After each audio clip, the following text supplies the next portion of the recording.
SER Podcast.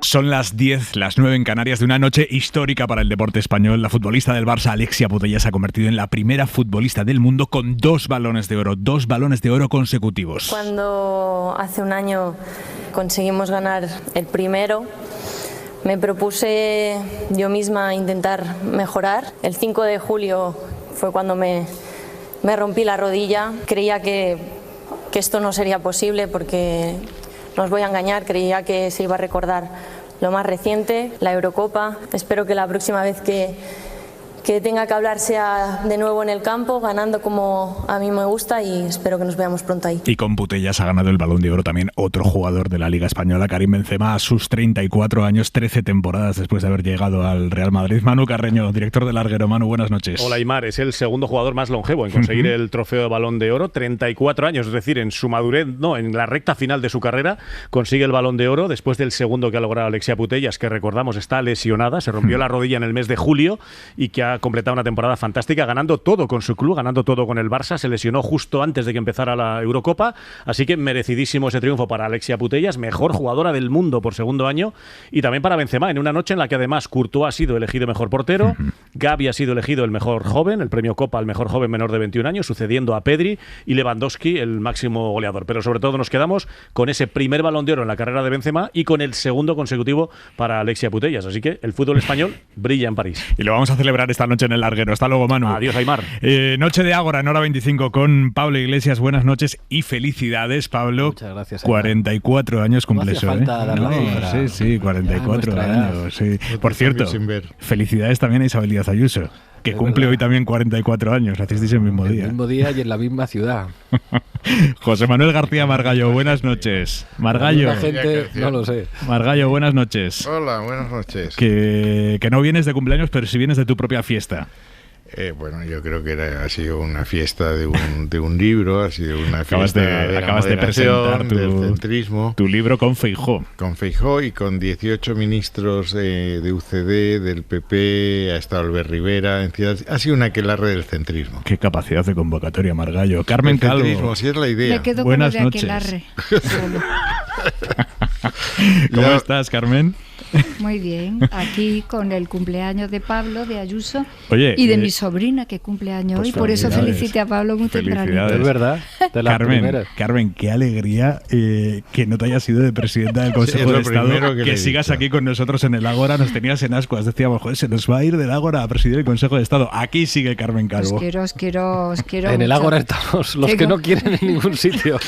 Tengo que decir en honor a la verdad que el presidente que me ofreció esa posibilidad lo ha cumplido, pero yo le he dicho que me gustaba mi trabajo de diputada y de estar aquí en el Ágora, que me lo iba a perder. No, en serio, ha cumplido su palabra. Yo le he dicho que quería estar de diputada, que me parecía que estaba bien y que me siento cómoda haciendo lo que hago, pero él ha cumplido su palabra conmigo. O sea, esa es la verdad. ¿Él te prometió el cargo cuando dejaste el gobierno? Sí, me ha ofrecido algunas cosas a lo largo de este tiempo, tengo que decirlo, porque es la verdad. Y sin embargo, yo siempre que lo veo y hablo con él, le digo que yo estoy bien de diputada, que me gusta mi trabajo de diputada y que estoy así bien, que con esto contribuyo, que de lo que se trata en un partido y en un proyecto, y ya está, y que estoy bien. Bueno, pues sigue el Ágora. Está bien esto, ¿eh? Que estamos todos juntos esta noche. Noche de Ágora en hora 25. Soy 7 veces más fuerte que tú, muy veloz. Entonando eso de y siempre estoy de buen humor, o también esta otra. Son 80 días, son 80 nada más. Cantando para dar la vuelta al mundo. Un día triste porque ha muerto a los 82 años Claudio Björn Voigt, creador y productor de dibujos inolvidables como David el Nomo, Willy Fogg o D'Artagnan. Uy, D'Artagnan. Me di un atracón de D'Artagnan. 1, 2 y 3, los famosos mosqueteros. El pequeño D'Artagnan siempre va con ellos. A tus portaseados son los 3 mosqueteros. ¿No te crees que esto es posible? Nunca tiene. ¿No te crees que esto es posible? rival que les gane en el combate. Uno para todos y todos para uno. El amor de D'Artagnan es para Julieta. ¡Vamos! ¡Qué bien! ¡Qué cantidad de tiempo! ¡Qué cantidad de tiempo, Lidia! Dale, Carmen, dale, Carmen. Que llega el estribillo, Carmen. Claro, pero si es que yo de esto me he tragado no sé cuántos capítulos, ¿entiendes?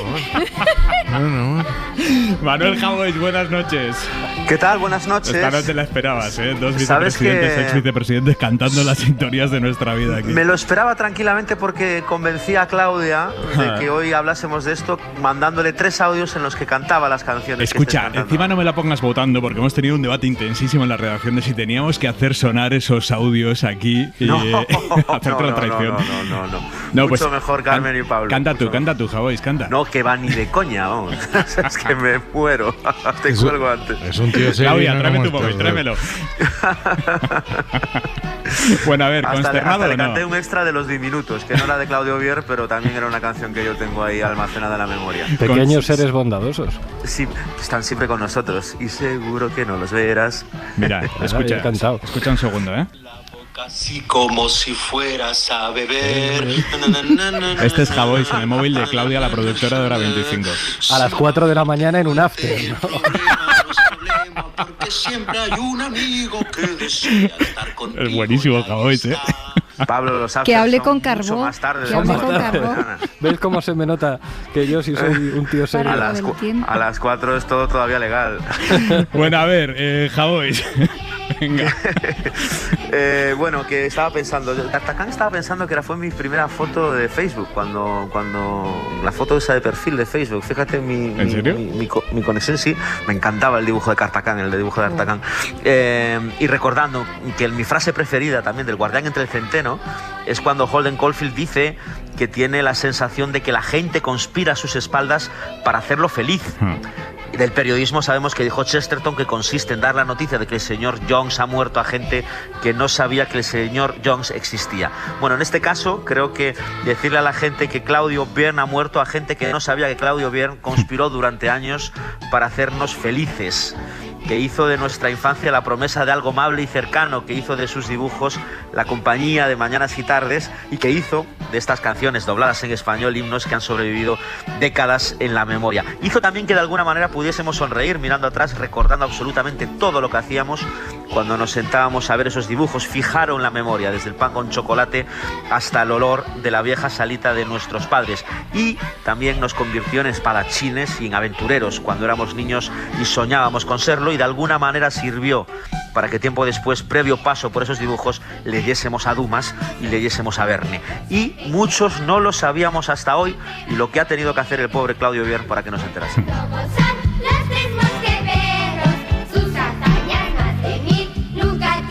Un beso, Javois. Hasta un beso, mañana. disfrutad, chao.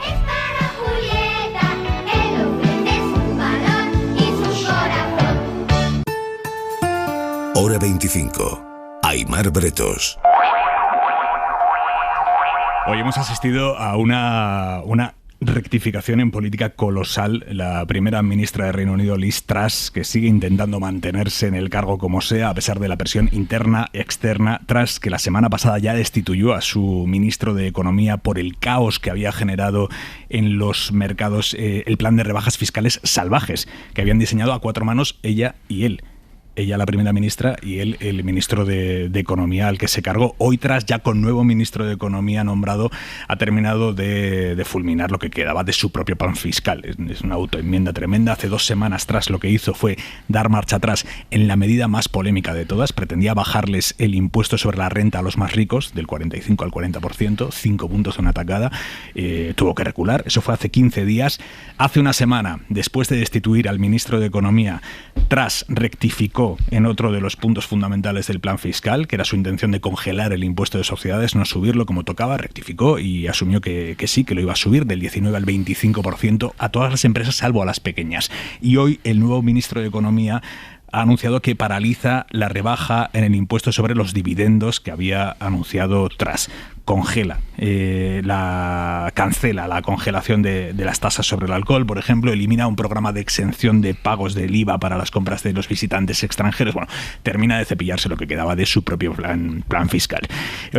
Os planteo hasta qué punto el fracaso de Truss y su plan de bajadas fiscales, sobre todo que afectaban a los más ricos, hasta qué punto ese fracaso es una derrota del modelo más neoliberal y sus políticas, o si es ir demasiado allá. Calvo, empiezo por ti. Yo creo que esto pasa cuando, y pasa mucho últimamente, ¿no? Cuando la realidad no te duele, cuando impones tus criterios sin darte cuenta cuál es la coyuntura sobre la que tus criterios, los que tú crees, obviamente, no van a hacer otra cosa que destrozar la realidad. Dicho de otra manera, estamos en una situación de crisis de muy diverso tipo, incluida el estado anímico que tiene también todas las poblaciones del mundo, también evidentemente los británicos. Y este es el empeño de no querer entender que en una situación como esta, lo colectivo, la solidaridad, el Estado, lo que el Estado representa, las políticas de protección representan salir de una coyuntura muy complicada y hacerlo todos, no unos pocos. Y yo creo que la pasada de frenada tan enorme de emular a Margaret Thatcher, que por lo visto le encanta que la comparen, le encanta parecerse. Creo que la primera ministra tiene un padre que ni se habla con ella por discrepancias ideológicas. Ha ido tan lejos pensando que la realidad lo puede soportar todo para lo que tú tengas en tu cabeza, que le ha tocado una rectificación en toda regla. El problema ahora es que se pone en tela de juicio incluso sus capacidades, ¿no? He estado mirando un poco también algunas cosas en la prensa del Reino Unido y a mí ahí, no sé cómo ahora José Manuel y Pablo aportarán, a mí sí que me parece ahí un punto de reflexión. Estamos delante de una mujer, ¿vale?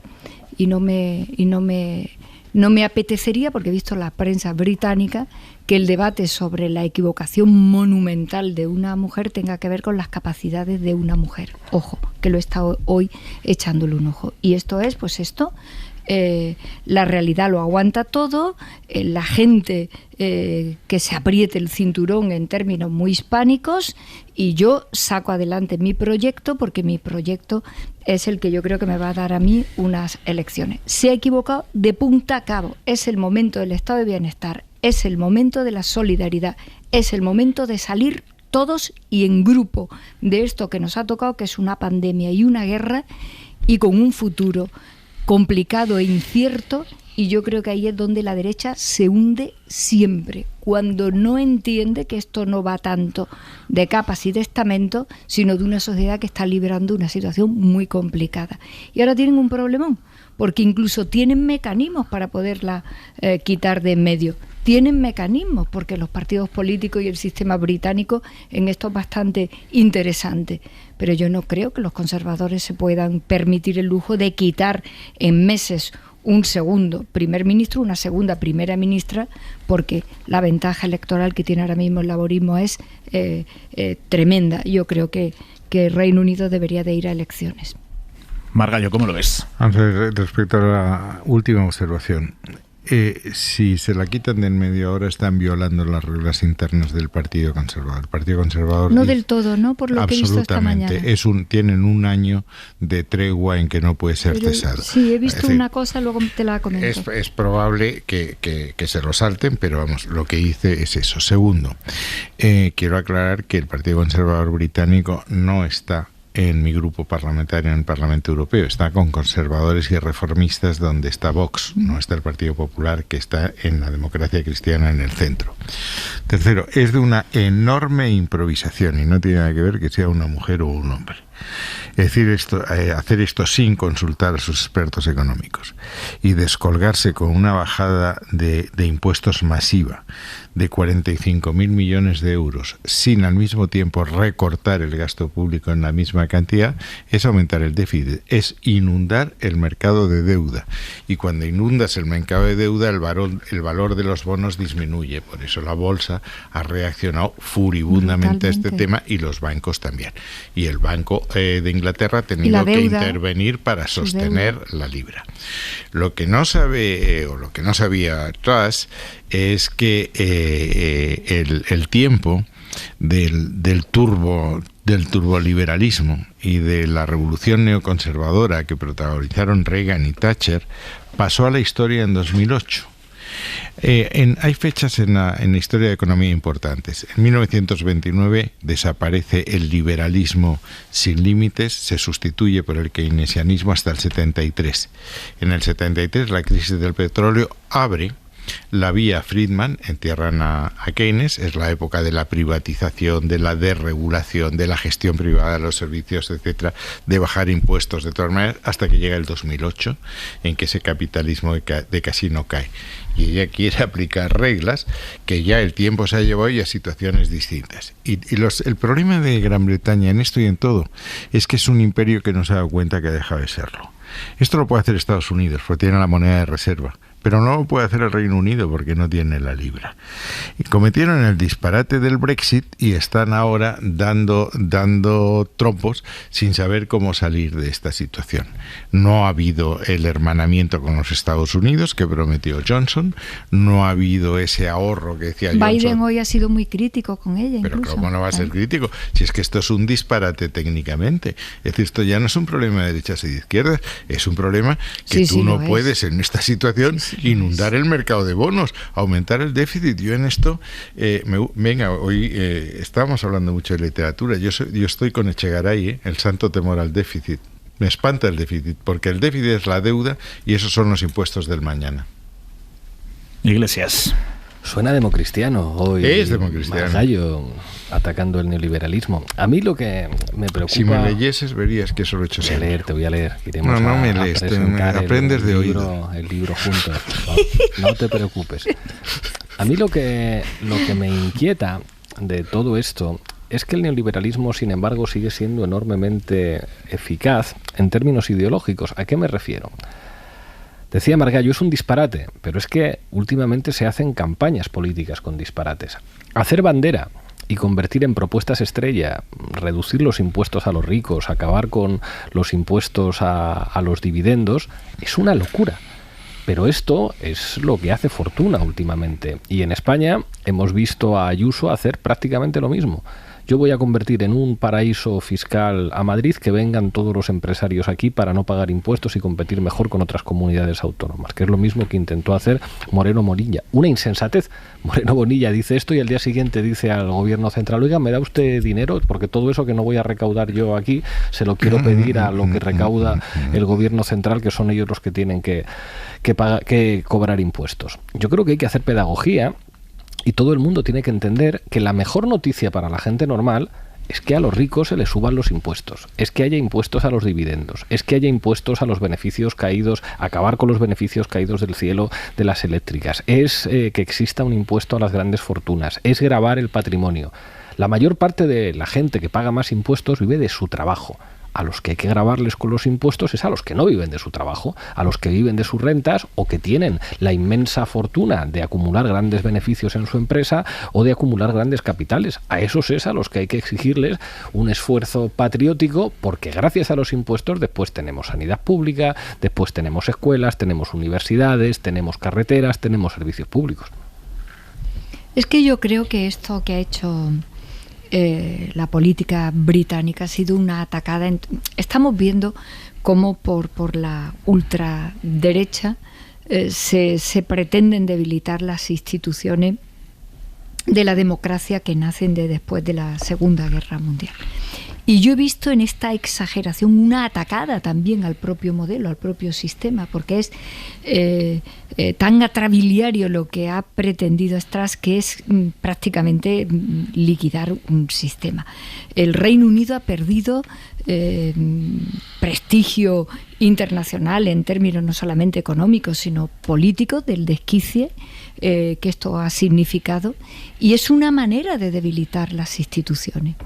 Las instituciones que constituyen la democracia son las que construyen grupo, y construir grupo obligatoriamente te lleva a la solidaridad, a que quien tiene más paga más. Quien tiene más suerte, por muchas razones en la vida, tiene que estar a disposición de quien parte con desventaja. Y no solamente me refiero en términos económicos, sino en cosas que una sociedad digna y avanzada se tiene que plantear continuamente. Por ejemplo, el tema de las discapacidades. En cualquier sociedad como la nuestra hay millones de personas con discapacidades que requieren de un esfuerzo de la sociedad económico para que estén absolutamente integradas en el ejercicio de sus derechos. Que la gente, cuando pierde el trabajo, hay que darle cobertura de desempleo, porque tú no pierdes el trabajo que quieres, porque no es verdad esa proclama absolutamente ultraconservadora de que la riqueza la genera el campo empresarial, porque la riqueza la genera el campo empresarial al 50% de lo que aporta la fuerza del trabajo, evidentemente. Y a eso es en lo que en estos momentos estamos viendo grandes atacadas de muy diferentes maneras. Y esta ha sido verdaderamente estrambótica, porque se produce en un país, en fin, que tiene una democracia la más antigua del mundo, estable, y no te lo esperas que venga por esta vía. Pero es que veníamos de algo anterior. Veníamos desde Cameron con una serie de locuras del Partido Conservador importantísimas. Este Cameron, que monta todo lo que monta, que se va, que llega Boris Johnson, que lo de Boris Johnson ha sido un deshonor. Efectivamente, Theresa May estuvo apenas un año. Efectivamente. Y Johnson ya ha sido tremendo en todos términos. O sea, un deterioro tremendo. Y en ese deterioro, pues yo creo que ella ha dicho, modelo Meloni, pues me voy a hacer aquí con un hueco ultra demagógico.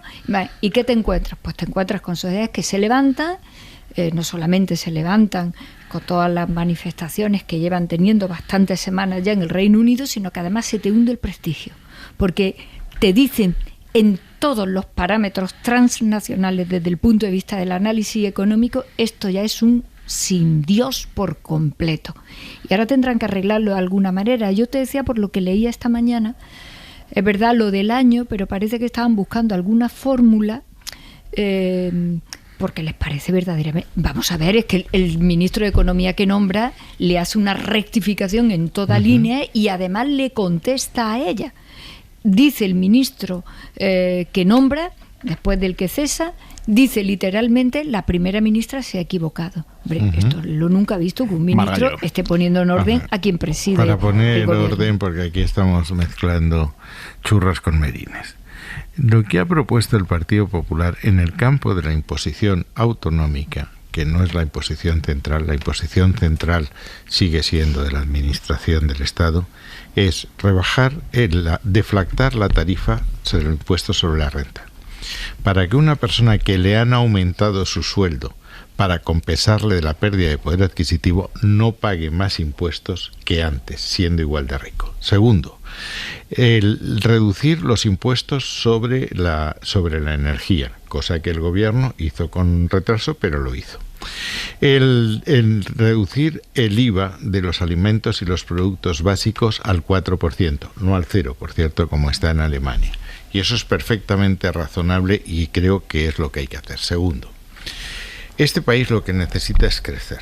Y crecer tiene dos componentes. Hay que crear más empleo y hay que crear mejor empleo, más productivo.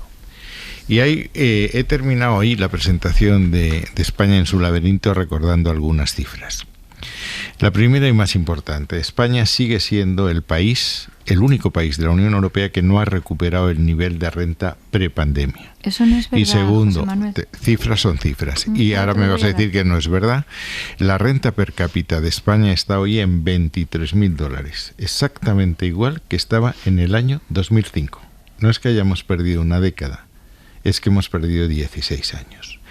Y para crecer, es verdad que el crecimiento viene de los factores de producción, del trabajo y el capital, pero si no hay empresas, los trabajadores están en el paro. Y en un mundo globalizado, el ahorro va donde quiere. Es decir, ¿por qué Truss ha tenido que echar marcha atrás? Porque se le ha desplomado la bolsa, porque los capitales se han dicho en el Reino Unido no se invierte, invertimos en otro lado y ha tenido que intervenir el Banco de Londres. Entonces, hacer demagogia con este tema tiene unas consecuencias económicas al día siguiente. Es decir, es que la economía tiene unas reglas y esto es lo que ha pasado, simplemente es lo que ha pasado. Entonces, digamos, hemos bajado los impuestos que había que bajar, creemos que hay que reducir gastos para dar oxígeno a los emprendedores y que los trabajadores tengan menos detracción de sus rentas y tirar para adelante, porque las cifras, o no estás de acuerdo, Carmen, en que estamos en la misma renta per cápita que en 2005. Hace 16 años. Anteriores a la pandemia. Y ahora te voy a dar datos de desempleo ¿es verdad o no? y de deuda de tu compañero de viaje, Rajoy, incluidas las de Feijóo. Y por cierto, Feijóo hace nada dijo que la línea que estaba proponiendo el Partido Popular en España era la de Strass en el Reino Unido. Eso está ahí en las hemerotecas. No. Sí, en las hemerotecas. Que traer. Sí, claro que te lo voy a traer. Si es que además lo dijo, que era una política fiscal. No, es más, él para pertrecharse de la propuesta que estaba haciendo en España, a diferencia de la del gobierno español, decía que su línea era evidentemente la línea del Reino Unido. Y lo dice literalmente así, hasta que se da cuenta, esta noche en vivo y en directo. Me da igual, pero te estoy hablando del primer momento en el que él dice la línea es lo que se está haciendo en el Reino Unido. Cuando se abre este debate, que por cierto se abre de mala manera entre la guerra de Ayuso y Moreno Bonilla, recordar la noche que nos enteramos de esto, yo recuerdo muy bien, estaba en Mérida, la abrí vosotros en una especie de almoneda para competir Ayuso con Moreno Bonilla, y Feijóo dice, la línea no puede ser la de este gobierno. Eso es evidente. Evidentemente, la de este gobierno es el vuestro. Crecer presión fiscal sobre quienes tienen más, sino que la línea es la del Reino Unido. Ahora tendrá que decir que no, como es lógico. Bueno, ya me lo traerás, pero Iglesias. Tú eres un ejemplo de manipulación. Yo te he oído decir que Sánchez decía una cosa como Sánchez y otra como presidente del gobierno. La transmutación de la carne y el espíritu. La transmutación consiste en algo tan sencillo como cuál es tu papel de oposición cuando no tienes responsabilidad de gobierno y cuando eres el presidente del gobierno de todos los españoles, incluidos los que no te votan. Que no te lo voy a explicar. Que no te lo voy a explicar yo a ti, eso que tú lo sabes. Que esto lo hemos hablado demasiado varias veces. Venga, Iglesias. Mira, un partido serio Margallo, vamos tiene a escuchar que decir a lo Iglesias. mismo, esté en el gobierno o en la oposición. Pablo Iglesias. Eso lo dices. Ya que estamos con los datos, hace 3 días se hacía público el informe anual de la Red Europea de Lucha contra la Pobreza y la Exclusión Social en el Estado español correspondiente al año 2021, y los datos eran graves y decían la pobreza ha aumentado hasta el 21,7% de la población en 2021. Pero decía, si esto no ha sido más grave, ha sido básicamente gracias al escudo social del gobierno. Los investigadores calculaban el impacto de estas medidas extraordinarias, destacaban los ERTEs en la población con menos recursos y, según sus estimaciones, estas políticas lograron evitar caer en la pobreza alrededor de 1,5 millones de personas. En este informe se dice que hay 1,5 millones de españoles que no han caído en una situación de pobreza después de una pandemia gravísima, gracias a que hubo un Estado emprendedor. Un Estado que hizo todo lo que el neoliberalismo y la derecha dice que no tiene que hacer un Estado, que es intervenir. Nacionalización de los salarios, prohibir los desahucios sin alternativa habitacional, garantizar un ingreso mínimo vital, una serie de medidas que solamente puede hacer un Estado que sea fuerte. Porque es muy divertido cuando las empresas en tiempos de vacas gordas dicen, oiga, es que sin empresas esto no funciona y no se genera empleo. Oigan, que vino el gobierno a mantenerlas a ustedes abiertas durante la pandemia con los ERTEs. ¿Qué habría sido de cientos de miles de empresas en este país si no hubiera habido un Estado lo suficientemente robusto para decir ustedes no tienen que cerrar y se van a mantener los puestos de trabajo gracias a que hay un Estado y un gobierno que está dispuesto a llevar a cabo políticas expansivas? Que creo que es lo que se ha demostrado en los últimos tiempos, que es lo único compatible con la democracia. Sin un Estado fuerte no hay sanidad pública. Puede haber sanidad para quien se lo pueda pagar. Sin un Estado fuerte no hay educación pública, habrá colegios para quien se lo pueda pagar. Sin un Estado fuerte no hay servicios públicos para la mayoría de los ciudadanos. Y creo que estando en una situación enormemente preocupante para Europa, lo que vamos a ver mañana en Francia es muy serio y creo que va a ser el inicio de una oleada de movilizaciones que va a terminar llegando a España. Francia siempre es el corazón político de la Unión Europea y si hay huelgas generales y movilizaciones en Francia mañana, dentro de unas semanas podremos estar viendo esto en nuestro país, porque la situación energética es muy grave y la gente no va a poder pagar la calefacción y no se descarta que haya cortes de suministros y la recesión implicará despidos y una situación muy difícil, y creo que la única manera razonable de responder ante una situación así es reforzar las instituciones del común, y eso tiene que ver también con la capacidad recaudatoria y tiene que ver con unas instituciones públicas con capacidad para intervenir sobre la economía en situaciones de emergencia, y nos acercamos a una situación de emergencia. Mañana huelga en Francia convocada por la CGT.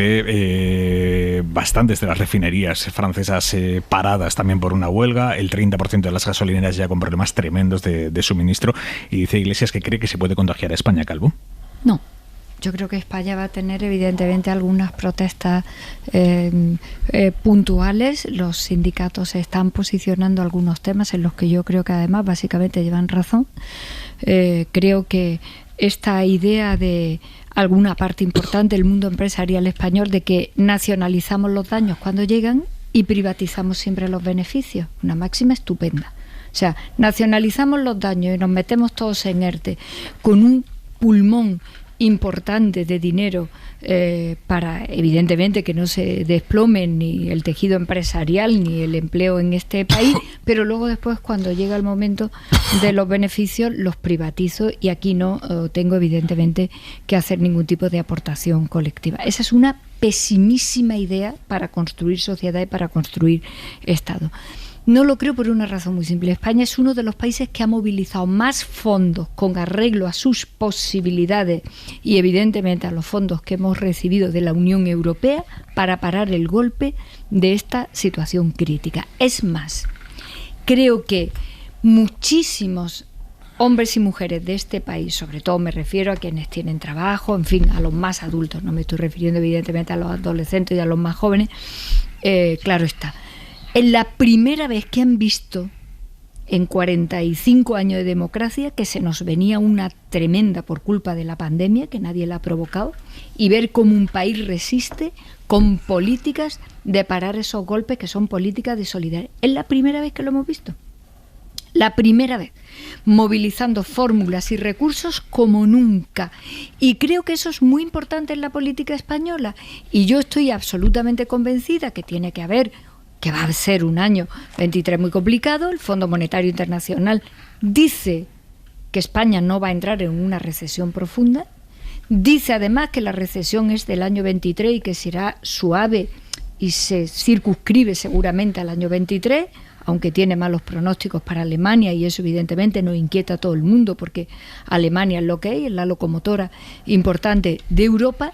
Es que nunca habíamos podido sortear una situación de esta naturaleza. Así que yo veo a mucha gente sabiendo que sean para muchos golpes, preparándonos para tomar más medidas. Es que prácticamente todas las semanas el gobierno toma medidas para seguir intentando sostener una situación, y yo no preveo esa situación en la vida española. Hora 25. Aimar Bretos. Y seguimos en el Ágora de Hora 25 con Pablo Iglesias, con José Manuel García Margallo, con Carmen Calvo. Estaba Margallo levantando la mano. Vamos a ver. Pidiendo turno. A mí me gustaría, solo para mi ilustración, el discurso de Pablo empezó con un dato sobre la pobreza.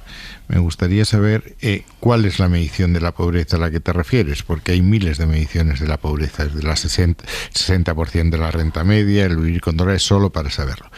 Y segundo, en lo que está diciendo Carmen Calvo, y vamos a ser serios.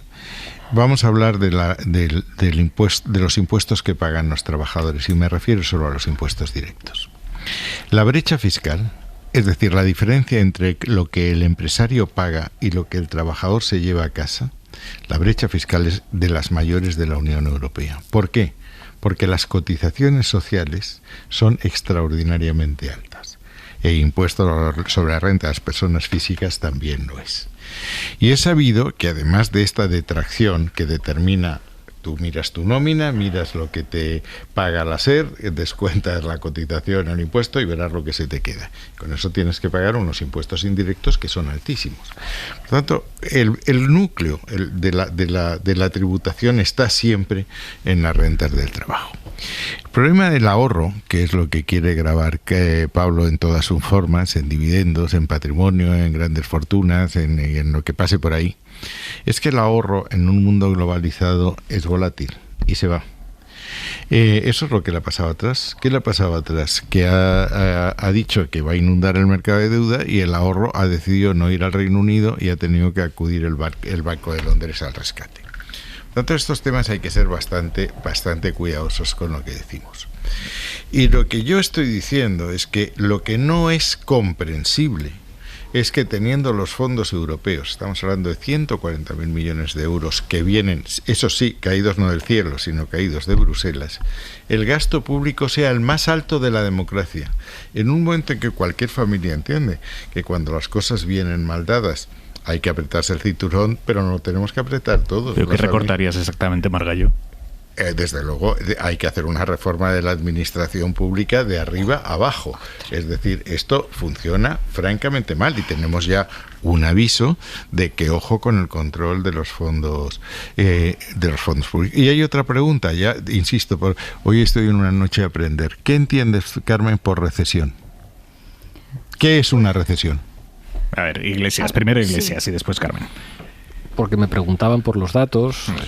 ¿Qué entiendes por nivel de pobreza? ¿A qué se refiere? Bueno, yo primero voy a responder a lo primero que has dicho tú con el nivel de pobreza.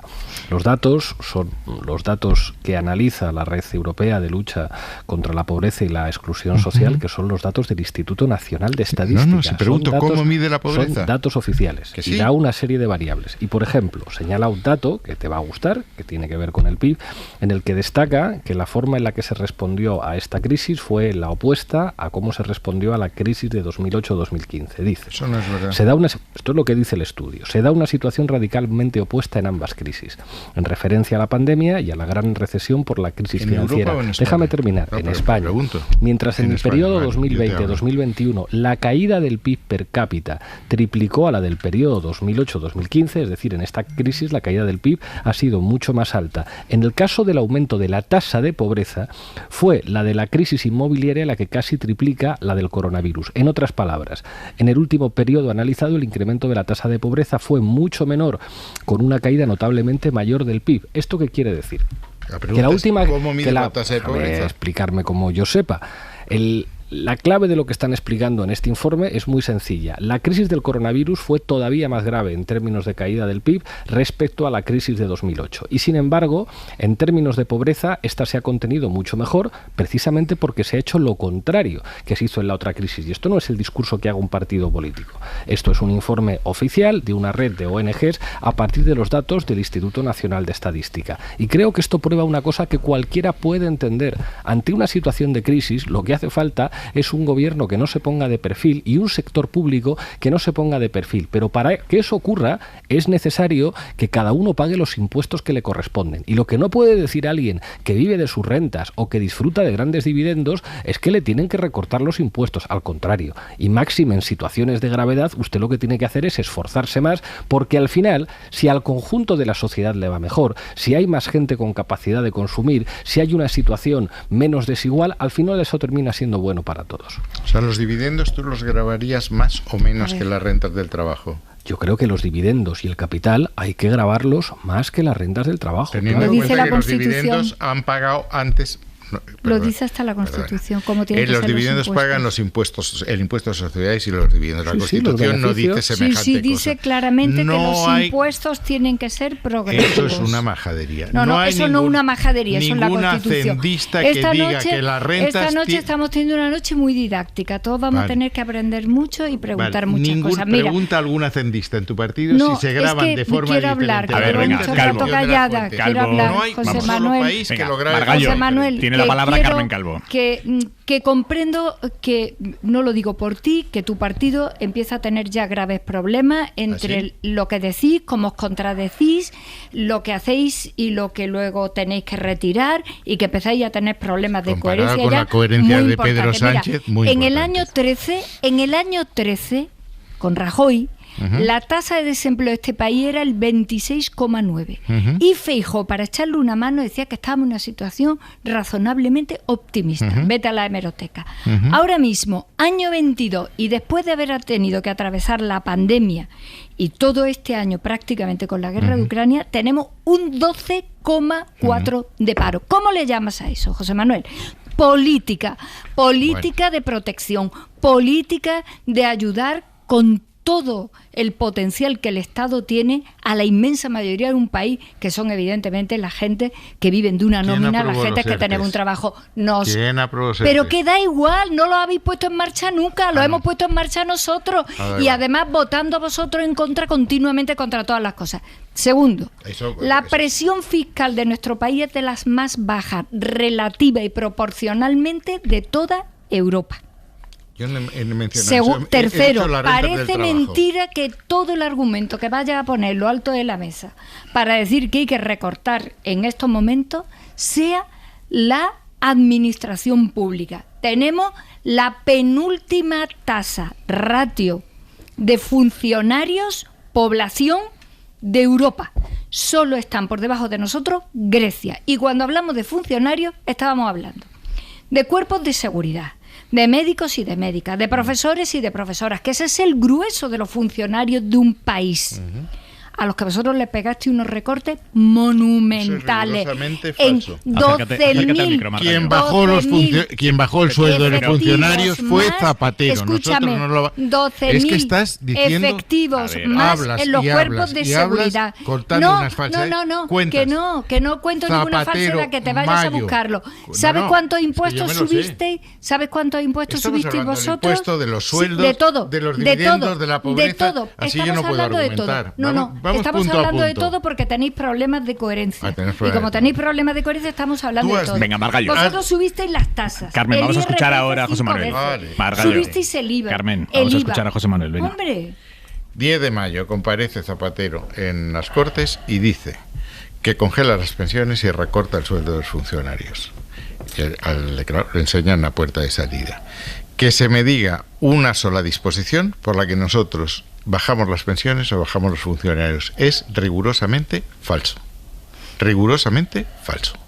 Y yo, eso, te traigo la hoja fotocopiada y hablamos de eso. Claro, el otro tema, son buenos y los de los demás no. Un tema. Muy niñería. No, pero sí, hombre, es el libro de Zapatero que se llama El Dilema. Por favor, que te estoy dando los datos de paro oficiales de este país, de los dos momentos críticos, y te lo he comparado, el 13 y el 22. Vete a las estadísticas oficiales, que eso es trilero. Venga, Margallo. ¿Por qué no vamos por...? Es decir, ha dicho los sueldos de los funcionarios y las pensiones. Los mayores recortes los hizo Rodríguez Zapatero, y en nuestra época no se hicieron recortes ni en pensiones ni en funcionarios. Punto. Es verdad que subimos los impuestos en la primera fase porque teníamos un déficit fiscal que era muy superior al que nos habían dicho. Llegó al 11% porque había un montón de facturas sin pagar, y pregunta en tu pueblo a la gente que no había logrado cobrar las facturas que había pasado a la administración pública. Porque nos habían dejado un déficit eléctrico, porque habían regalado unas primas a las renovables que habían de un agujero fiscal, un déficit eléctrico de 25.000 millones.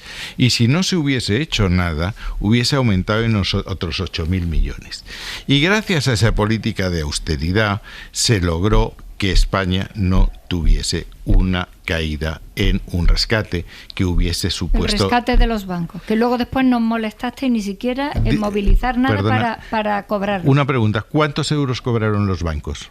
¿Cuántos euros cobraron los bancos? Más de 40.000 millones, Cero. que además lo dijo Rajoy. Recuerdo perfectamente la rueda de prensa en Moncloa, cuando dijo, Estamos y lo grabando recuperaremos. esto, ¿no? Estamos grabando esto. Te confirmo Los que estamos bancos, grabando se han cero. recuperado. Todo fueron a las 5.000 cajas se han de ahorro. recuperado. Fueron- Bueno, da igual, quiero decir. ¿Cómo va que- da igual? Las cajas de ahorro son públicas y los bancos son privados. Pero ahora ¿quién da se quedó- igual. pero ¿quién se quedó Estamos con las cajas hablando de de la ahorro? Los movilización de recursos. Vosotros movilizasteis No, tú me has recursos dicho, para Carlos, salvar las entidades Señores, no financieras. griten, Nosotros estamos estamos a lunes movilizando por la noche. recursos Qué para salvar barbaridad. el trabajo y los problemas de la gente. Venga, ya Iglesias, está. brevemente, rematas que me quiero ir a Italia. Yo creo que toda la gente que nos está escuchando sabe que aquí estamos hablando de política. ¿Qué Claro. quiere decir hablar de política? Hablar de los problemas que tiene la gente y que en Hombre, última pero no instancia falseando datos. hay instituciones del Estado que pueden contribuir aplicando políticas públicas a resolver esos problemas. Bueno, ¿qué hace falta para que la Administración pueda resolver algún problema que tenga la gente? Instrumentos para intervenir. A mi juicio, una Administración que no cuente con empresas públicas tiene bastante poco. Cuando no tienes empresas públicas porque has privatizado casi todos, lo que te queda es, por lo menos, la justicia fiscal para poder tener recursos que te permitan hacer transferencias públicas, pagar las pensiones, hacer hospitales, hacer colegios, hacer carreteras, etcétera, etcétera. Las lecciones de estos últimos años es que necesitamos un Estado y unas instituciones públicas cada vez más fuertes. Lo que revela la crisis financiera es la necesidad de que exista una banca pública. Porque si al final hay que rescatar con dinero público a los bancos, ojalá hubiera una banca pública que además asegure líneas de crédito para las pequeñas y las medianas empresas y no opere exclusivamente a partir de los criterios de mercados. Igual que si existiera una eléctrica pública se negociaría mucho mejor con las privadas, igual que si existieran más empresas públicas como en otros países europeos y más capacidad recaudatoria, las cosas estarían mejor para la mayor parte de la gente. Venga, os decía que me quería ir a Italia. El porque, informe de la supervisión Margallo, bancaria en Margallo, Europa lo hice yo. José Y Manuel, lo que había me que voy a ir, quitar son los José controles, Manuel, los colchones, me voy a ir a pero Italia. nadie dice Podemos seguir hablando, uno encima del pero otro. aquí cada uno dice- Podemos seguir hablando uno encima del Yo otro, siempre pero estoy aquí debajo. el que toma las decisiones soy yo y me voy a ir a Italia. Claro. Porque Giorgia Meloni y Silvio Berlusconi se han reunido esta tarde para intentar resolver la crisis profunda en la que se habían metido en la última semana, sin que todavía haya echado a andar el gobierno de coalición de extrema derecha y derecha que van a formar sus partidos. Berlusconi quiere más cuota de poder. Meloni se la negó la semana pasada. Llegaron a lanzarse reproches y advertencias en público.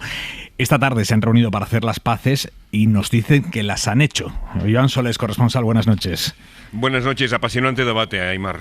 Es verdad. ¿Sabes lo que es apasionante moderar esto? Eso Seguramente. algún día te Lo único contaré. que moderes a mí. Me tiene manía el profe. Margallo. Me cuenta que los Venga, bancos vamos, los Solés, Sí. Meloni y Berlusconi, condenados a entenderse de alguna manera. Sí, condenados a entenderse porque la alternativa era o repetir las elecciones, según ha declarado uno de los colaboradores de Meloni, o el séptimo gobierno técnico en una década no surgido de las urnas, quizás con Draghi como primer ministro. Eso tras Monti, Letta, Renzi, Gentiloni y Conte. Tras las descalificaciones de grueso calibre de días atrás, Berlusconi y Meloni han decretado una tregua, eso parece, tras un fin de semana de tensiones en el que los sherpas de sus respectivos partidos e incluso familiares de Berlusconi han intentado evitar la ruptura de la coalición de derecha. Recordemos, los senadores de Berlusconi no votaron la elección del presidente del Senado, La Russa, un nostálgico de la dictadura de Mussolini. Con ello, los conservadores no pretendían marcar distancias con los posfascistas de Meloni. No, solo pretendían enviarles un mensaje de las consecuencias de no aceptar el elevado número de altos cargos que Berlusconi exige en el próximo Ejecutivo. E indignado, de forma deliberada o involuntaria, no se sabe, describió a Meloni como presuntuosa, prepotente, arrogante y no fiable, según captaron los fotógrafos del Parlamento. Pero es que eso La lo llevó candidata- escrito en un papel y claro, lo puso a tiro de cámara. O sea, él quería que le hicieran esa foto, ese papel. Seguramente, no lo sabemos. En cualquier caso, la candidata a primer ministro replicó que a esta lista faltaba que no admite chantajes, en clara referencia a Berlusconi, lío monumental entre el ex primer ministro que ha perdido 11 millones de votos en poco más de una década y la que era su ministra más joven y apreciada entonces, hoy su sucesora, la primera mujer en el cargo, electa directamente en las urnas desde que Berlusconi tuvo que salir del Palacio del Poder por la puerta trasera. Claro, ya el viernes explicábamos aquí en Hora 25, Joan, que uno de los mayores puntos de fricción precisamente entre Berlusconi y Meloni era que quería hacer ministro ministra, a una mujer muy cercana a él, su enfermera particular, quería ser la ministra de Sanidad. Estamos hablando, Joan, de Licia Ronchuli, a la que Berlusconi presentaba como su secretaria y que le ayudaba a montar aquellas famosas fiestas con mujeres en Cerdeña. Pues sí. Entre las exigencias, la enfermera particular de Berlusconi como titular de Salud Pública. Bueno, la señora ha comunicado ya que renuncia a ocupar cualquier cargo. O como ministro de Economía, Giorgetti, exigido por la derechista Liga, de profesión gestor administrativo. En fin, estas exigencias, entre otras, chocan frontalmente con la posición de Meloni, que ha hablado muy poco desde que ganó las elecciones, pero sí ha repetido que quiere un ejecutivo de perfil muy alto. Otro ejemplo, Berlusconi quería a Tajani, expresidente del Parlamento Europeo en Exteriores, pero Meloni parece optar por un perfil muy diferente. Sant'Agata, por ejemplo, diplomático de carrera, considerado el decano de los embajadores italianos. En fin, hay quinielas para todos los gustos estos días, pero hay que esperar, primero, a que el presidente de la República, Mattarella, encargue oficialmente la formación del nuevo gobierno. ¿Se sabe cuándo va a ser eso? Esta misma semana. Seguramente esta misma semana. El encargo, no la formación del gobierno. Efectivamente. Un abrazo, Joan. A vosotros, buenas noches. Noche de Balón de Oro que vamos a analizar y celebrar también esta noche en el larguero. Manu Carreño. Está todavía terminando la rueda de prensa de Karim Benzema, que acaba de recibir, como te decía antes, su primer Balón de Oro a los 34. Ha dicho que hasta los 30 nunca tuvo ambición por los premios personales y que eso cambió a partir de los 30 años y sobre todo cambió gracias a Zinedine Zidane, que es quien hoy le ha dado ese Balón de Oro a Karim Benzema, con Florentino Pérez, el presidente del Real Madrid, grabando la escena desde las butacas, grabando con el móvil. Sí, con el móvil. Florentino con su móvil grababa a sus dos niños mimados, porque hay que recordar que Zinedine Zidane fue a buscar en su día a Benzema y que con Zinedine Zidane aquel fichaje en la servilleta también tuvo su historia y su intrahistoria. Hoy uno le entregaba el Balón de Oro al otro, mientras Florentino grababa desde las butacas. Así que luego hablaremos con los protagonistas. Sabía que le podían pasar después el vídeo con la cámara buenas y todo. Bueno, pero siempre queda mejor grabado en tu álbum de vídeos personales, en tu teléfono. Manu, hasta ahí medio. Adiós. Por cierto, además le ha ganado el Villarreal 2-0 a Osasuna y acaba de terminar la jornada, los 2 goles de Danjuma. Hasta luego, Manu. Hasta ahora, chao. Y la ropa para mañana, Jordi Carbó, buenas noches. Buenas noches, teniendo presente que no solo mañana, sino también la tarde del miércoles vamos a tener las temperaturas máximas más altas de todo este episodio, pues está claro que mejor no abrigarse demasiado. Cuidado porque esta noche, como no habrá nubes y apenas viento, las temperaturas van a bajar con más facilidad. Mañana a primeras horas una chaqueta no estará de más, especialmente en el interior, pero después nos espera un martes soleado con máximas de 25 a 30 grados en la mayor parte del país, por encima de los 30 en el Valle del Guadalquivir, y solo esperamos lluvia a partir de la tarde en Galicia. Hasta mañana, Carbó. Adiós. Hora 25 de lunes, eso quiere decir que tenemos Ágora con José Manuel García Margallo, con Carmen Calvo, con Pablo Iglesias. Esta noche teniendo aquí a dos políticos y uno que insiste en que es expolítico y que ya no quiere saber nada de la política. Quiero abrir con vosotros un melón que es el de los sueldos de los políticos. Un asunto que es queroseno para la demagogia, lo hemos visto, lo llevamos viendo años, en los últimos meses, en las últimas semanas ha vuelto a suceder. Cada vez que hay una subida salarial para diputados, ministros o presidente del gobierno, vuelve el mismo debate. ¿Cobran mucho los políticos? ¿Cobran mucho, poco? ¿Cobran regular? ¿Cómo cobran los políticos? ¿Qué opináis, Iglesias? Yo creo que esto hay que verlo en relación a qué. O sea, en relación a otros países de la Unión Europea, ¿cobran mucho los políticos en España? No. ¿Un ministro cobra mucho en relación a un secretario de Estado? No, los secretarios de Estado cobran más que los ministros. ¿Un ministro cobra mucho en relación a un vocal del Consejo General del Poder Judicial o a un magistrado del Supremo? No. Pero un ministro cobra mucho en relación, o un diputado cobra mucho en relación a un cirujano de la sanidad pública, o en relación a un profesor de secundaria de la pública, o en relación a un profesor titular de la universidad pública. Pues en relación a eso sí. Entonces es un tema que es complicado porque según con qué lo compares puede parecer mucho o puede parecer poco.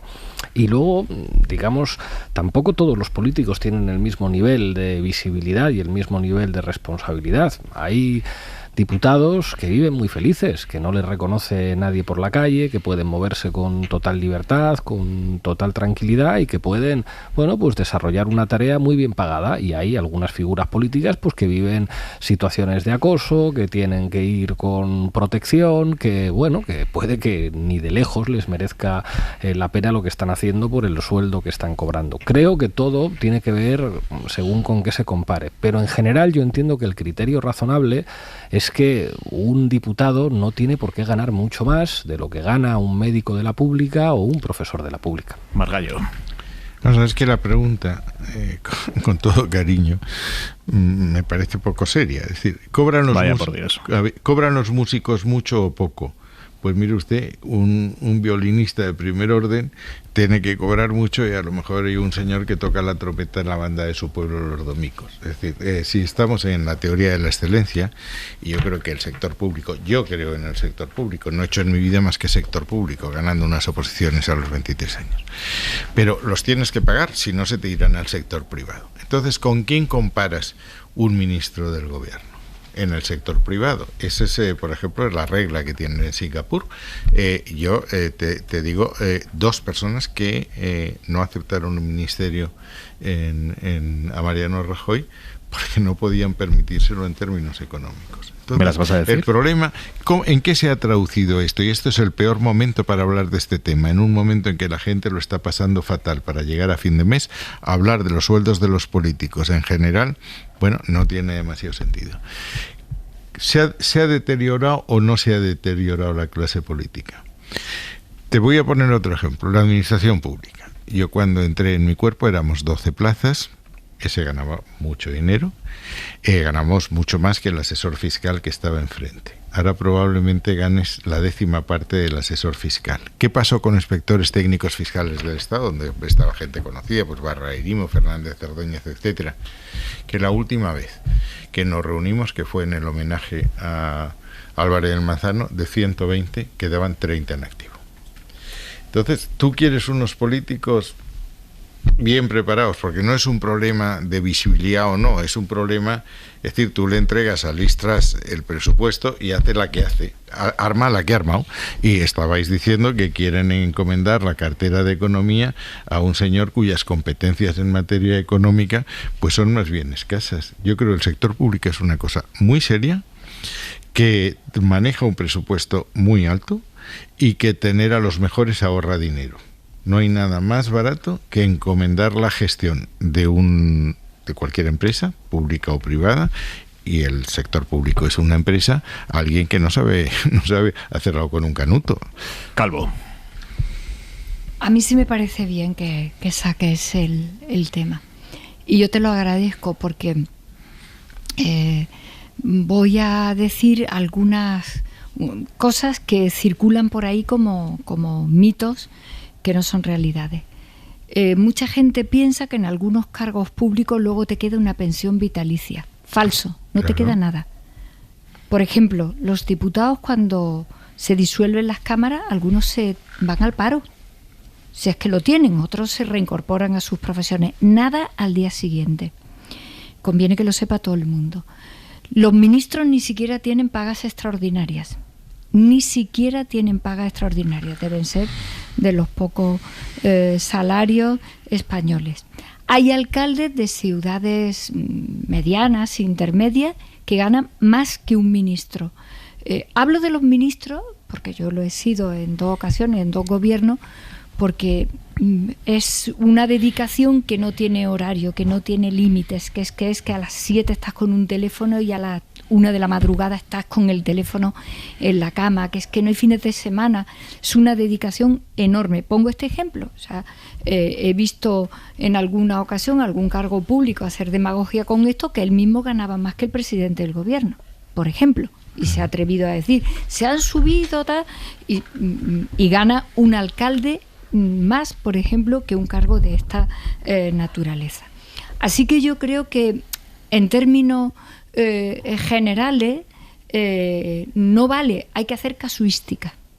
Hay cargos públicos que tienen que estar bien pagados, porque el esfuerzo es monumental y porque con ese esfuerzo en la actividad privada ganaría el triple.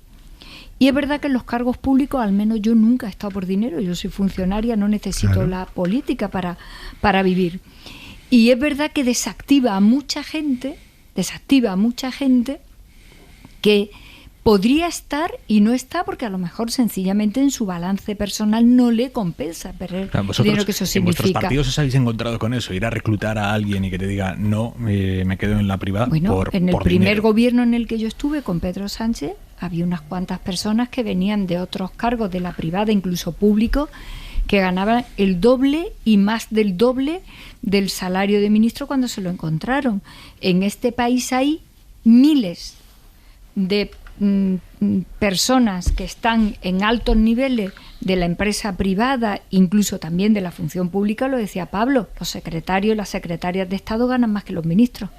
Ganan más que los ministros. ¿Pero y eso qué sentido tiene?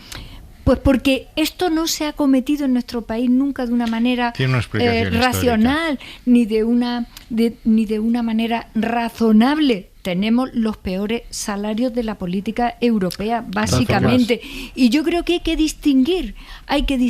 Y rompo una lanza, por ejemplo, por los miles y miles de concejales y de concejales que tiene este país, que no cobran nada, que están dedicándose a su ayuntamiento, que les cuesta hasta el dinero porque tienen que pagar café por su pueblo con cada uno que se paran, que le están haciendo una contribución al país alucinante y que entran en el saco de los políticos.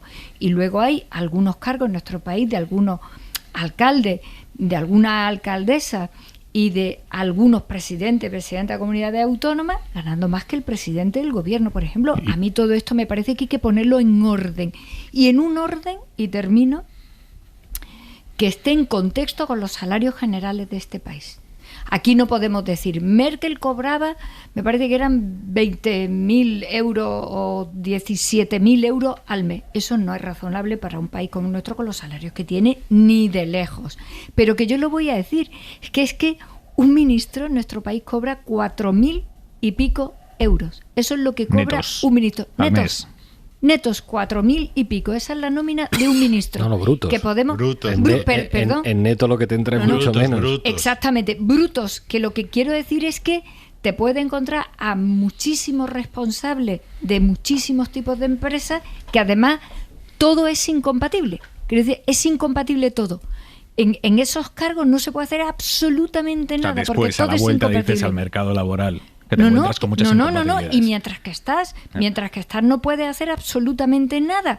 Quiero decir que para no ser con esto hipócritas hay que echarle un ojo, pero hay que echarle un ojo con casuística, teniendo en cuenta el riesgo de cada cargo y la dedicación de cada cargo y el contexto general de un país donde los salarios son como son y donde, mira, esta noche hemos sacado estos temas, hemos conseguido llevar el salario mínimo interprofesional casi a 300 euros más que nos lo encontramos, que me parece que forma parte también de este debate, porque forma parte del debate de los salarios de este país. Sí, pero en honor a la verdad, el 90% de los políticos con un cargo público no ganarían más dinero en la actividad privada que con lo que están cobrando en el cargo público, y eso lo sabemos todos. Otra cosa es que haya un 10% que sí.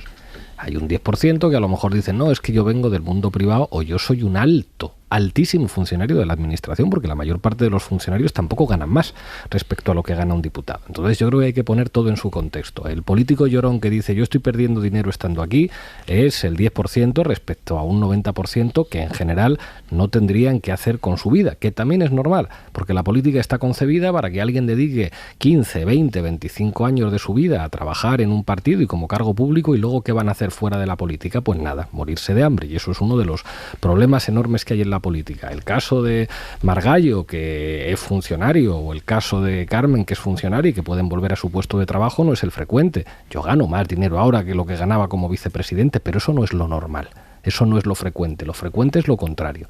Entonces, a partir de ahí yo creo que hay que racionalizar, como decía Carmen, con el contexto de los salarios que se cobran en un país. Y yo creo que las referencias tienen que ser los funcionarios.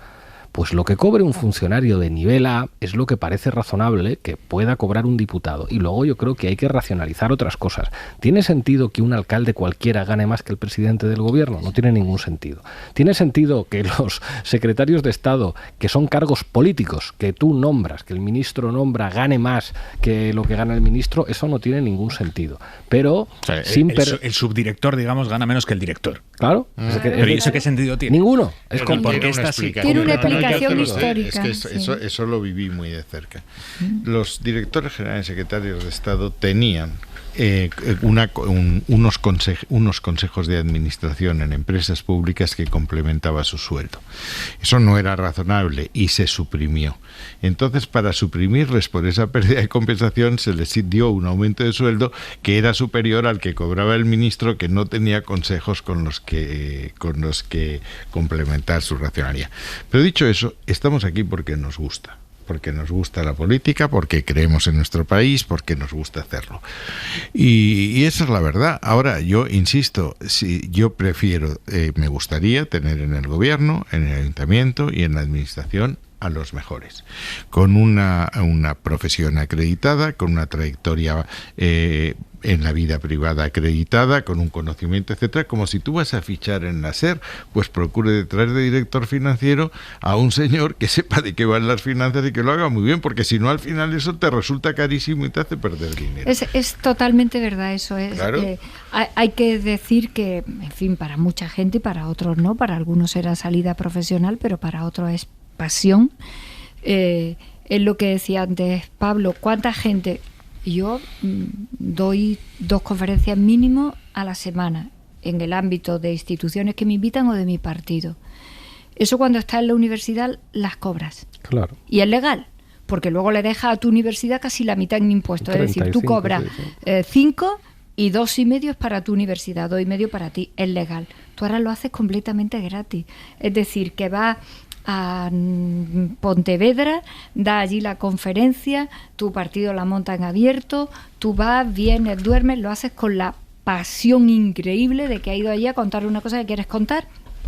En la universidad cobras tu sueldo y todo eso lo cobras. Es completamente legal. Es verdad que está grabadísimo y además a mí me parece muy bien, la mitad se lo queda a tu universidad.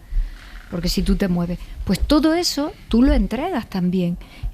Y yo estoy de acuerdo con lo que decían ellos, lo que no puede ser es que te encuentres que tienes cargos de muchísima menos intensidad, de muchísima menos responsabilidad, con una exposición muchísimo menor, con una carga de trabajo muchísimo menor, como la que soporta, por ejemplo, el gobierno de la nación, bueno, pues ganando 20 o 30.000 euros al año más que el esfuerzo que hay que hacer en el gobierno. A ver, es apropiado que el presidente del gobierno de España cobre 90.000 euros de sueldo. En el caso del presidente sí. Es que eso no es pero en el caso del presidente yo creo que no es un problema, porque el presidente tiene después una pensión vitalicia. Y yo creo que eso está bien. ¿Por qué digo que está bien? Es el único que la tiene. Y creo que no está mal que la tenga, porque cuando uno ha sido presidente del gobierno, yo creo que no debe ser nada más en la vida. No puede ser que después una empresa se pueda comprar a un expresidente del gobierno y ponerlo a trabajar a su servicio. Yo creo que esa persona tiene que trabajar para el Estado el resto de su vida haciendo de jarrón chino, de presidente, y que el Estado le pague un sueldo para que solamente pueda hacer de expresidente. Ya bastante humillante es que haya empresas que puedan llevar a su consejo de administración a ministros para que les hagan de lobistas. No les llevan allí porque sean grandes profesionales en la materia, sino para poner en valor los contactos que hicieron mientras eran ministros y su influencia política. Pero dicho esto, que el caso del presidente es una excepción, yo creo que en esto habría que ser valientes y regularlo y hacerlo equivalente a los salarios públicos mejor pagados. Porque, insisto, aunque sea incomprensible que el presidente cobre menos que un secretario de Estado, lo que tampoco es comprensible es que médicos que están trabajando en urgencias de la sanidad pública estén cobrando sueldos de miseria, y son trabajadores públicos también, y que un diputado que está en una comisión esté cobrando más dinero. Eso no lo entiende nadie y yo creo que no es razonable. Entonces creo que esto se podría legislar de una manera mucho más sensata. Y a mí me parece que habría que pensar también en una cosa que a mí no me gusta nada, y es esto de que la gente hace un trabajo político durante unos años, muchos, pocos, los que sean, los que la vida te permita, los que tú puedas o los que la coyuntura te deje, y luego después consideran que ya se tienen que quedar en esos niveles y empiezan lo que en términos tópicos llamamos las puertas giratorias. Y empiezan a quedarse en esos niveles porque parece que es que tienen ya un derecho a quedarse en eso para siempre. A mí esto me parece muy mal. A mí me parece que en los cargos puedes estar 5 años o 40, da igual, los que tengas que estar por las coyunturas en las que tengas que estar, sobre todo los cargos electos. Es que si la gente te elige, va en una lista porque tu partido piensa que eres un atractivo desde el punto de vista de lo que el partido defiende, me parece muy bien. Pero esos circuitos viciados continuos a mí me parece muy mal, perjudican mucho a la política, la perjudican enormemente, y me parece que tendríamos que ser con esto menos hipócritas, mucho más valientes, porque hay algunas cosas que recolocar que afectan de manera encadenada también a esto que estoy diciendo ahora. Es decir, yo ya salgo, pero ahora me meto en 7 cosas más a rebufo del cargo que he tenido.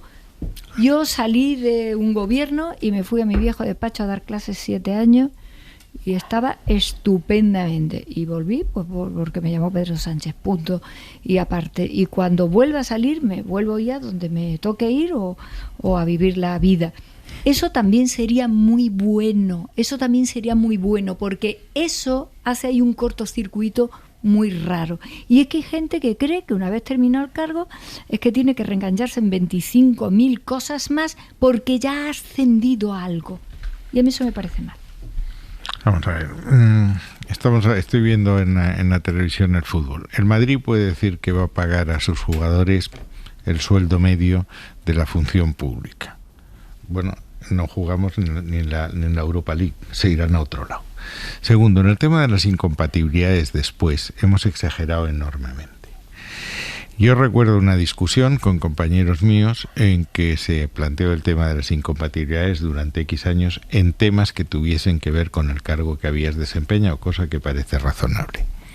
El ministro de Economía, para decirlo todo, dijo, bueno, entonces yo no podré, como en economía se toca todo, probablemente tenga que irme a otra galaxia a ejercer. Claro, yo acoté, digo, pues yo ni siquiera a otra galaxia, porque el tema espacial también tiene que ver con ministro de Exteriores. Si hacemos estas cosas, cada vez habrá menos gente valiosa que quiera venir a la política. La política en estos momentos no tiene ningún prestigio social, no tiene una retribución económica equivalente a la que un señor que valga, no estoy hablando del que no valga, tenga en el sector privado, y como yo creo en el sector público, creo que ese sector público tiene que tener a los mejores. No es razonable que un asesor fiscal gane más que un inspector de Hacienda, porque el inspector de Hacienda, que sabe más por definición que el asesor fiscal, se irá. ¿Qué pasa con los cuerpos especiales de la administración que se están quedando desiertos? Estás empobreciendo enormemente el servicio público, y en la política pasa lo mismo. Yo comparo, hoy había 18 ministros de Unión de Centro Democrático en la sala. Yo veía los currícula que tenían esos ministros y los para que se acabe de incorporar, estás hablando de la presentación de tu libro, que se llama España en su laberinto, como tú querías decir. Mensaje publicitario. No, oye, yo quiero la par condicio con Pablo Sánchez. La par condicio, ni más ni menos. Pero entonces, ¿eso es lo que queremos? Pues yo no quiero eso, es decir, quiero que el señor que esté en el Banco de España esté muy bien pagado, porque si no se irá al Banco de Santander, y yo quiero que el Banco de España tenga personas más competentes que el Santander, y quiero que el señor que esté en la Dirección General del Tesoro esté mejor pagado que el que lleve la dirección financiera del Real Madrid, y quiero que el que esté en comunicación sea tan bueno en comunicación como Aimar Bretos en la SER. Eso es lo que yo quiero, porque yo creo en el sector público, no creo en igualar por abajo, yo creo en la meritocracia, en el esfuerzo. Esos son los valores burgueses de la revolución francesa. Que para un día que me dices una cosa bonita me voy a sonrojar. Pero el problema es que a ti hace falta bastante. La política comparada no dice que a mejor sueldo mejores políticos. Los políticos italianos cobran más que los de aquí, no creo que sean mejores, y lo mismo los políticos franceses, y no digamos ya los políticos alemanes. Quiero decir, no hay una correlación porque tú le paguen más al ministro que el ministro vaya a ser mejor. Otra cosa es en la conformación de equipos, que un ministro, que lógicamente tiene que tener un sueldo público, a la hora de conformar equipos o a la hora de contratar a determinados asesores, pueda tener cierto margen para actuar en el mercado mercado y tener a los mejores a los que se les paga por su trabajo. Pero si la política es un servicio público y tiene un elemento vocacional, lo que no puede ser es que alguien tenga un sueldo dedicándose a la política que ni de lejos tendría en el sector privado. Que, ojo, es el caso del 90% de los políticos. El 90% de los políticos no tienen dónde caerse muertos fuera de la política. En un contexto como ese, creo que tenemos que ser razonables. Me abre muchísimos debates esto. Me abre muchísimos debates esto. Por ejemplo, uno, ¿cómo es volver? ¿Cómo es volver a la vida civil después de la política? Esto lo vamos a debatir en futuros ágoras. ¿Qué decía el otro día Miguel Herrero? Que lo que no quería es que fuesen a la política huyendo del paro. Punto y 25. Soledad Gallego Díaz. Los barómetros del Centro de Investigaciones Sociológicas, además de valorar la intención de voto en un momento dado, el dato siempre más polémico y discutido, incluyen otros que no despiertan quizá tanta repercusión, pero que son muy interesantes. Por ejemplo, cuando se pregunta cuál es el problema más importante para España, una mayoría de encuestados, el 44%, dice que el primero es la situación económica, seguido por el paro. Pero cuando se le pregunta cuál es el que más le afecta personalmente, el primer problema es el mismo, la situación económica, pero en segundo lugar aparece algo muy distinto, la sanidad, prácticamente con un 20%. Los españoles empiezan a estar seriamente inquietos por el sistema público de salud y a prestar cada vez más atención a todo lo que les rodea. Los gobiernos autonómicos, que son los responsables de la sanidad ante los ciudadanos, deberían ser conscientes de que esa preocupación les puede afectar, porque las elecciones autonómicas están a la vuelta de la esquina. Faltan pocos días para que comience la huelga indefinida convocada por los profesionales madrileños en protesta por la irritante idea de Isabel Díaz Ayuso de abrir las urgencias extrahospitalarias que había cerrado, pero hacerlo con la mitad de personal que antes. Por cosas así se preocupan los ciudadanos y por cosas así comienzan a estar muy enfadados. Punto y 25. Y quiero que escuchéis cómo acaba de pedir perdón la primera ministra británica, Liz Truss, después de su yenga con el plan fiscal, después de haberlo rectificado. Acaba de comparecer en la BBC y pide perdón a los británicos. I do want to accept responsibility and say sorry for the mistakes that have been made. Dice, quiero aceptar mi responsabilidad y pedir perdón por los errores que se han cometido. Quise actuar para ayudar a la gente con sus facturas energéticas, con los altos impuestos, pero hemos ido demasiado lejos, demasiado rápido. Y pide perdón. Bueno, lo vamos a dejar aquí por esta noche. El lunes que viene, más Ágora, en Hora 25. Carmen Calvo, Pablo Iglesias, José Manuel García Margallo, gracias a los tres. Hasta el lunes. Hasta el lunes. Chao. Descansen. Hasta mañana. Suscríbete a Hora 25. Todos los episodios y contenidos adicionales en la app de Cadena SER y en nuestros canales de Apple Podcast, Spotify, iVoox, Google Podcast y YouTube. Escúchanos en directo en la SER de lunes a viernes a las 8 de la tarde. Cadena SER. La radio.